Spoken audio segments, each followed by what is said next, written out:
안녕하세요. 글로벌셀러 창업 강사 서주영입니다. 오늘 제가 여러분들이랑 이야기를 하고 싶은 거는요, 조금 생뚱맞은 이야기일지도 모르겠어요. 그러나 인사이트가 풍부해지는 시간이라고 말씀을 드리고 싶습니다.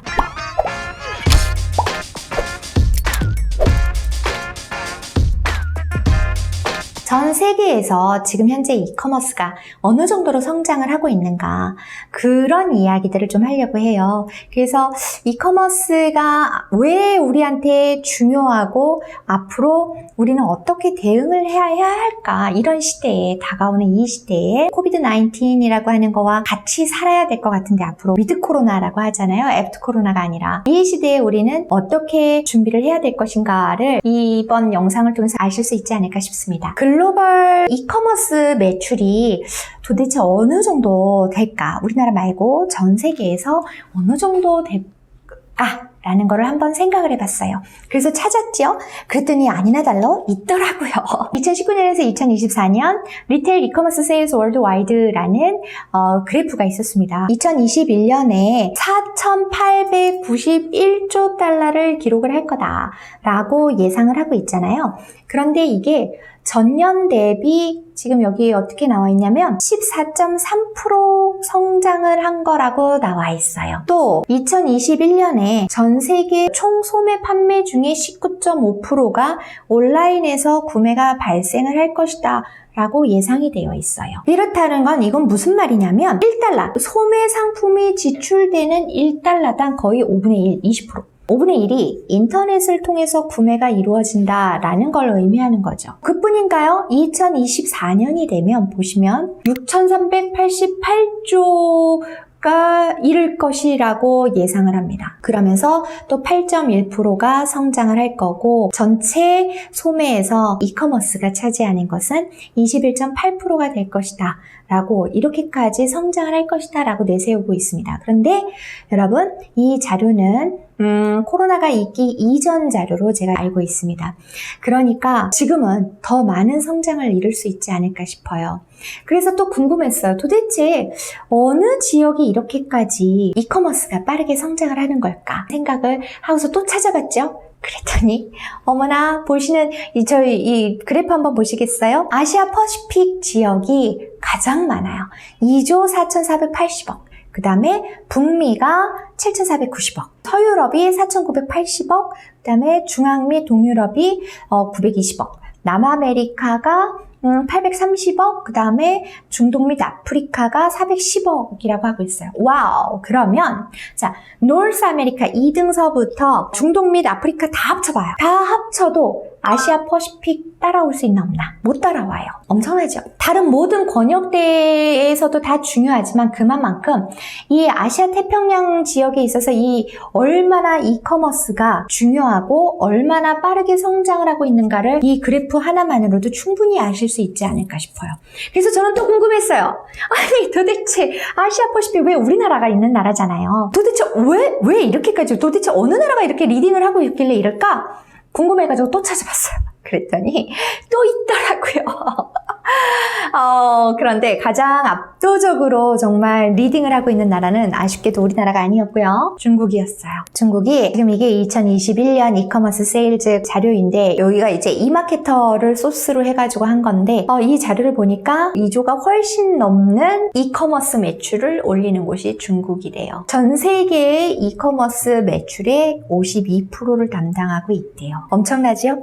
자, 그 아래가 미국이고 3위가 영국이고 4위가 일본이고 5위가 한국입니다. 6위 독일, 프랑스, 인도, 캐나다, 스페인 이렇게 나가고 있는데, US에서부터 2위서부터 역시 또 10위까지를 다 합쳐도 중국을 따라가지 못해요. 어마한 거예요, 이 차이가.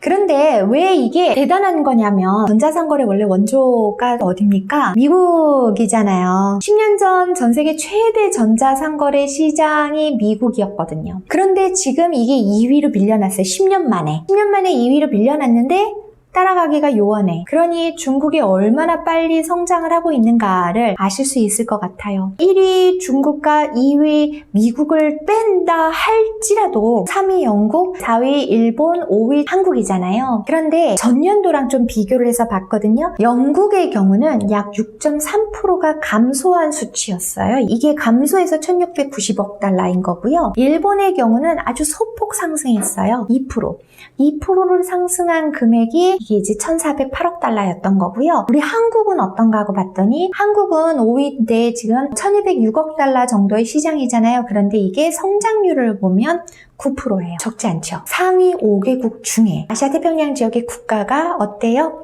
3개나 있죠? 이렇게 차지를 하고 있으니 우리 이커머스가 압도적일 수밖에 없겠죠. 아시아태평양 지역이 전 세계의 전자상거래 이커머스 규모의 약 62%를 차지하고 있다고 합니다. 그런 곳에 우리나라가 있고 그런 곳에서 우리가 살고 있어요. 그러니까 우리한테 이 비즈니스가 얼마나 중요한 건지 극명하게 아실 수 있지 않을까 싶어요. 더군다나 우리만 이 3개국만 성장률만 보면 중국은 52%를 차지하고는 있지만 그 전년도 54%에 비해서 감소했고요. 일본은 2%라고 소폭 상승을 했지만 우리는 9%예요. 성장률로 보면 우리가 제일이에요. 3개국 중에. 그러니까 우리가 얼마나 더 빠르게 성장을 할 수 있고 앞으로도 더 많이 성장할 것인가는 아실 수 있지 않을까 싶습니다. 자, 그래서 이렇게 이커머스는 우리가 해야 될, 앞으로도 계속 해야 될 중요한 포인트다, 중요한 비즈니스 영역이다 라는 거를 말씀을 드리고, 그렇다면 우리는 일단 5위인데 1위를 따라잡아야 되지 않겠습니까? 지피지기 백전백승이잖아요. 그러니까 1위를 따라잡아야 되니까 한번 중국을 한번 살펴보죠. 제가 뭐 다는 아는 거는 아니지만 간단하게 좀 보면 이커머스 시장 세계 1위 약 52%, 53% 이 정도를 차지하는 전 세계의 이커머스 매출 총액이 그 정도를 차지하는 명실상부한 이 1위 국가. 얘네가 얼마나 재밌는 나라냐면요. 중국의 전체 총 인구가요. 약 15억 명 정도 돼요. 약간 안 될 겁니다. 근데 그 중에 인터넷을 사용을 하는 수가요. 9억이 넘어요. 거의 10억 가까워요. 근데 그 10억 인터넷 유저 중에 온라인으로 쇼핑을 하는 인구가 7억이 넘어요. 한 88% 정도 된다고 합니다. 엄청나죠? 그런 나라가 중국이에요. 그리고 전체 소매 판매에서 41%가 디지털 방식으로 이루어지는 그런 나라가 또 중국이고, 우리 여러분들 다 아실 것 같아요. 11월 11일 무슨 날입니까? 관군제. 자, 이 관군제 하루 온라인 쇼핑 판매가 한 6천억 위안 된다라고 하니까 오마이갓이죠. 그리고 이커머스 평균 증가율이 거의 40%에 이른다고 합니다. 2011년부터 계속 그렇게 쭉쭉쭉쭉 성장을 하고 있는 나라인데, 이런 나라가 가장 온라인에서 많이 구매를 하는 품목은요, 의류, 신발, 일용품, 가전제품 이런 것들이래요. 결제는 거의 알리페이가 한 55.6% 정도 차지를 한다고 합니다. 참 재밌는 시장, 재미있는 곳이에요. 이게 공산주의이기 때문에 가능한 게 아닐까라는 생각이 드는 건, 정부가 이건 해야 돼! 라고 하면 쫙 하잖아요. 전자상거래도 우리가 밀고 나가야겠다라고 정책적으로 딱 결정된 순간부터 그 10년 사이에 이렇게 발전을 한 거죠. 그래서 보시면 C2C 이커머스 시장의 1위가 어디냐? 타오바오예요. B2C 이커머스 시장의 1위가 어디냐? 티몰이에요. 전자상거래 B2B 이커머스 시장의 1위가 어디냐? 알리바바예요.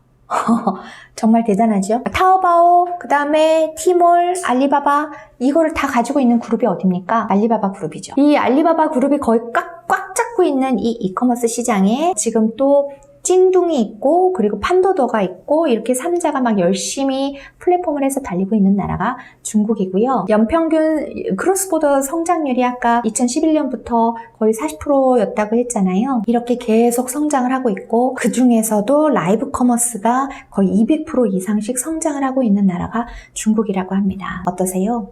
중국은 따라잡기가 쉽지 않겠구나 라는 생각이 들지 않습니까?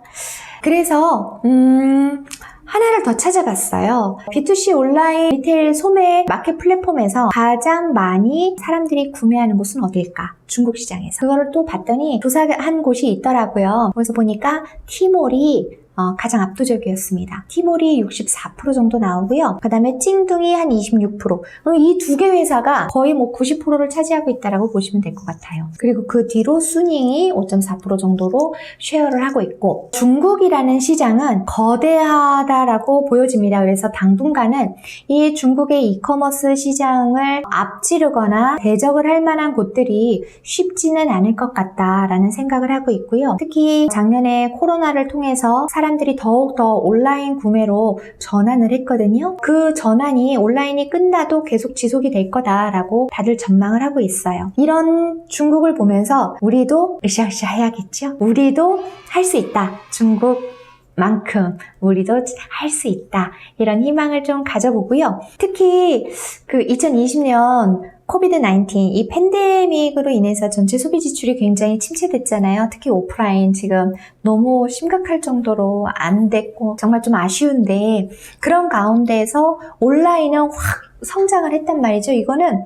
전 세계가 다 마찬가지인데 중국 같은 경우도 오프라인은 한 4%가 감소를 한 데 비해 온라인은 한 15%가 성장을 했어요. 이렇게 성장을 한 이 추세가 코비드가 끝난 이후에도 오프라인으로 돌아가지 않고 계속 온라인으로 구매를 할 것이다 라고 다들 이야기를 하거든요. 이러한 현상들은 앞으로도 계속 일어날 것이고, 이건 비단 중국뿐만이 아니라 미국, 유럽, 동남아시아 모두 다 같은 추세일 것이다. 그렇다면 우리가 앞으로 사업을 함에 있어서 이커머스를 놓고 가는 것은, 그러니까 여태까지는 안 했을지라도 이제라도 이커머스를 고려를 하는 것이 우리한테는 절대절명이지 않을까 하는 생각이고요. 이미 이커머스를 하고 있었던 우리 글로벌셀러라면, 특히 글로벌셀러라면 정말 더욱더 열심히 하셔서 선점도 하시고, 그리고 또 오히려 이커머스에서 확장을 통해 이번에 아마존이 백화점에 진출한 것처럼 오프라인으로까지도 더 진출을 하시고 세계 많은 시장에 여러분들의 브랜드를 알리시는 그러한 어떤 기회를 만드셨으면 좋겠습니다. 이커머스가 이렇게 중요하다라는 걸 여러분들한테 알리고 싶어서 오늘은 이런 컨텐츠를 준비를 했어요.